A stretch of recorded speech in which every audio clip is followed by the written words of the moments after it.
ఇప్పుడు కేవలం 7,999 up to 10 kgs వరకు బరువు తగ్గి అధిక బరువు నుంచి వచ్చే ప్రధాన సమస్యలను దూరం చేసుకోండి.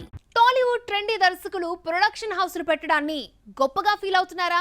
తాము డైరెక్ట్ చేయకుండా తమ అసిస్టెంట్స్ తో హ్యాండిల్ చేయించడాన్ని హానర్ గా చూస్తున్నారా? తాజాగా అలాంటి స్టెప్పే వేస్తున్న మరో సినీ దర్శకుడు ఎవరు? ట్రెండింగ్ లో ఉన్న దర్శకులకు వెంటనే సినిమాలు చేయడానికి ఉండదు. పర్ఫెక్షన్ తో సినిమాలు చేయాల్సి ఉంటుంది. ఈ ప్రాసెస్ లో తమకొచ్చిన స్టార్డమ్ దృష్ట్యా కుర్ర హీరోలతో సినిమాలు చేయలేరు. ఈ గ్యాప్ ను ఫిల్ చేయడానికి ఓన్ ప్రొడక్షన్ హౌస్లు పెట్టి తమ అసిస్టెంట్లను దర్శకులుగా పరిచయం చేసి సినిమాలు తీస్తూ ఉంటారు. ఇప్పుడు ఆ లిస్ట్ లోకి దర్శకుడు నక్కిన త్రినాథరావు వచ్చేశాడు.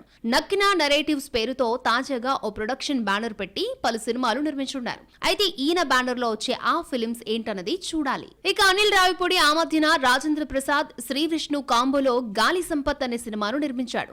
బడ్జెట్ తక్కువే కావడంతో సినిమా ఒడ్డున పడిపోయింది. ఇక్కడ నటకిరీటితో ఉన్న ర్యాపో కొద్దీ అనిల్ రావిపూడి తన అభిరుచికి తగ్గ సినిమాను తన అసిస్టెంట్ అనీష్ కృష్ణతో డైరెక్ట్ చేయించాడు. త్రివిక్రమ్ శ్రీనివాస్ ఇప్పటికీ తన స్థాయిని తగ్గించుకుని చేయకూడని సినిమాలను సితారా ఎంటర్టైన్మెంట్ లో వేరే దర్శకులను పెట్టి వన్ ఆఫ్ ద పార్ట్నర్ గా వరుస సినిమాల నిర్మాణం చేపడుతూనే ఉన్నాడు. అయ్యే చోట హిట్లు పడుతున్నాయి, కొన్ని తుస్సుమంటున్నాయి. ఏదేమైనప్పటికీ ఇక్కడ తన ఇష్టాలను చిన్న బడ్జెట్ తో తీర్చుకున్నామా లేదా అన్నది మాత్రమే ఆలోచిస్తున్నాడు.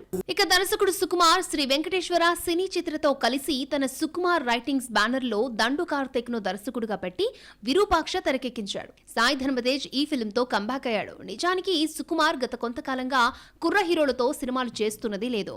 ఓన్లీ టాప్ హీరోస్ ను మాత్రమే డైరెక్ట్ చేస్తున్నాడు. తన దగ్గరకు మంచి కథ వచ్చినప్పుడు మాత్రం ఇలా వేరే దర్శకులను పెట్టి తన సుకుమార్ రైటింగ్స్ లో ఇలా సినిమాలు చేసుకుంటూ పోతున్నాడు.